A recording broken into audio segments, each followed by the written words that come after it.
अच्छे कार्य करते रहना जिंदगी में, क्योंकि जो जिंदगी बची है उसमें भी यही कार्य काम आएंगे, यही कर्म काम आएंगे, और अगले जन्म में भी यही कर्म काम आएंगे। उन्हीं के हिसाब से मिलेगी जिंदगी। तो जानिए सबसे बड़ा पुण्य कौन सा है।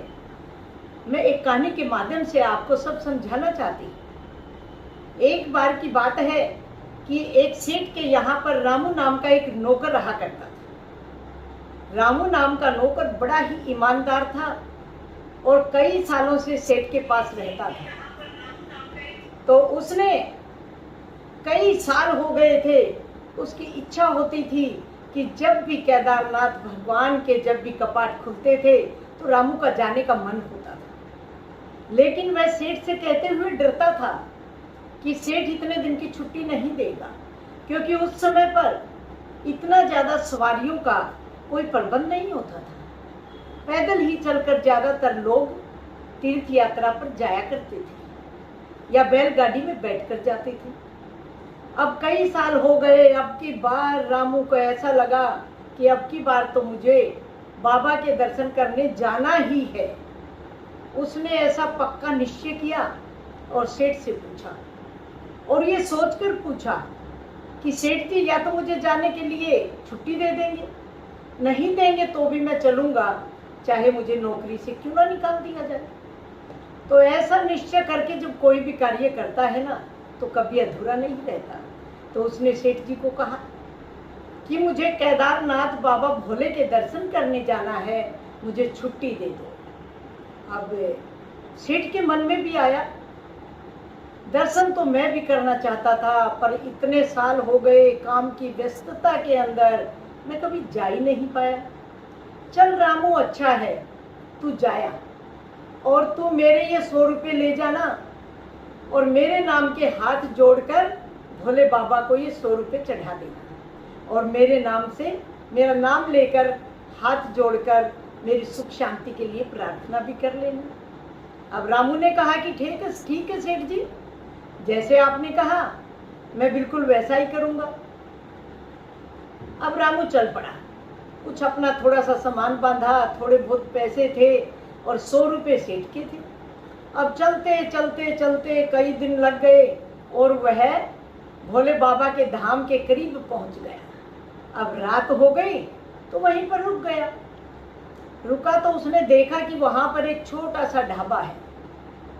सोचा यहीं पर अपना भोजन करके सो जाता हूँ कहीं कोने में, और सुबह उठकर बाबा के दर्शन करूंगा आराम से। उसने खाना खाया। उस समय पर वहां पर 4 संत आए।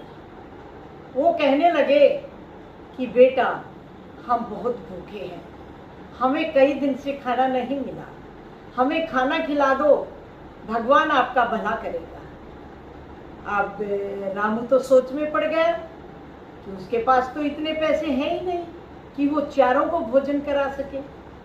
फिर उसने सोचा कि सेठ जी के 100 रुपये तो है ना मेरे पास, इन चारों को खाना खिला देता हूँ, जो कुछ बचेगा वो भोले बाबा को चढ़ा दूंगा, ये भी धर्म का काम है।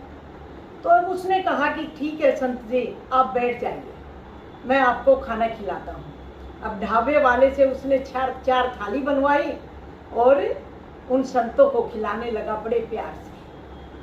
अब संतों ने खाना खाया और उसे आशीर्वाद दिया।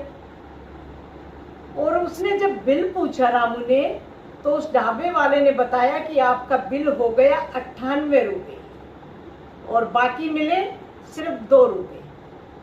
अब रामू ने सोचा अब क्या करूं, अब तो ये 2 रुपये ही चढ़ाने पड़ेंगे।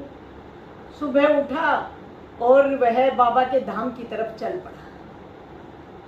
जब धाम में अंदर वह दर्शन करने के लिए घुसा, अंदर गया तो उसकी खुशी का ठिकाना नहीं था। और वहाँ पर उसने खड़े होकर पहले अपने लिए प्रार्थना की, उसके पश्चात उसने सेठ के लिए प्रार्थना की और कहा कि बाबा, सेठ ने तो मुझे 100 रुपये दिए थे, लेकिन मैं क्या करूं, मेरे पास ये 2 ही रुपये बचे हैं, मैंने तो भोजन करा दिया संतों को, अब ये 2 रुपये स्वीकार कर लीजिए। और उसने अपनी पूजा पाठ पूरा करके और वह बाहर निकला और घर की तरफ वापस रवाना हो गया। अब उसी रात को सेठ के सपने में बाबा भोले आते हैं और कहते हैं कि सेठ निश्चिंत रहो, तुम्हारे भेजे हुए 98 रुपये मुझे मिल गए हैं। अब 98 रुपये की बात सुनकर अब सेठ को जो बाकी रात बची थी उसमें नींद नहीं आ रही। वो सोच रहा है कि रामू ने 2 रुपये आखिर कहाँ खर्च किए होंगे, कहाँ उसे जरूरत पड़ गई होगी। वो बेचारा दुखी तो नहीं हो गया, कभी उसके पैसे में उसका काम न चला हो। वह शंका भी जाहिर कर रहा था और उसे रामू की चिंता भी हो रही थी। अब रामू तो वापस चल ही पड़ा था। चलते चलते 2-4 दिन के बाद रामू भी पहुंच गया। तो सेठ को तो मन में वही बात थी। उसने आते ही रामू को कहा कि रामू, तूने मेरे पैसे तो चढ़ा दिए ना, अरे हाथ जोड़कर तुमने प्रणाम भी किया होगा मेरे नाम का।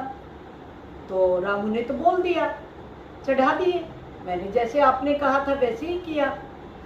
अब सेठ जी कहते हैं, अरे रामू, लेकिन तूने तो 98 रुपये ही चढ़ाए। अरे 2 रुपये का तुम्हें कहाँ पर काम हो गया, कहाँ पे जरूरत पड़ गई तुम्हें कि मेरे 100 रुपये तुमने पूरे नहीं चढ़ाए। अब रामू बताता है पूरी कहानी कि सेठ जी इस तरह से संत भूखे थे और मैंने 98 रुपये का तो उसको खाना खिलाया था उनको। मेरे पास तो बचे ही 2 रुपये थे और 2 रुपये मैंने भोले बाबा को चढ़ा दिए। आपके नाम का हाथ जोड़कर मैंने उनसे प्रार्थना भी की। तो इस कहानी से हमें क्या शिक्षा मिलती है? क्योंकि हर कहानी कोई ना कोई शिक्षा छोड़ती है, कोई ना कोई शिक्षा देती है। तो इस कहानी से हमें शिक्षा मिलती है कि मानव सेवा ही सबसे बड़ी सेवा है।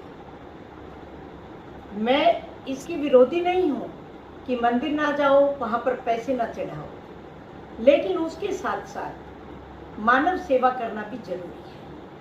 क्योंकि हम देखते हैं जहाँ पर कोई भिखारी बैठा होता है, हम तरस तो खाते हैं पर मदद कभी नहीं करते हैं।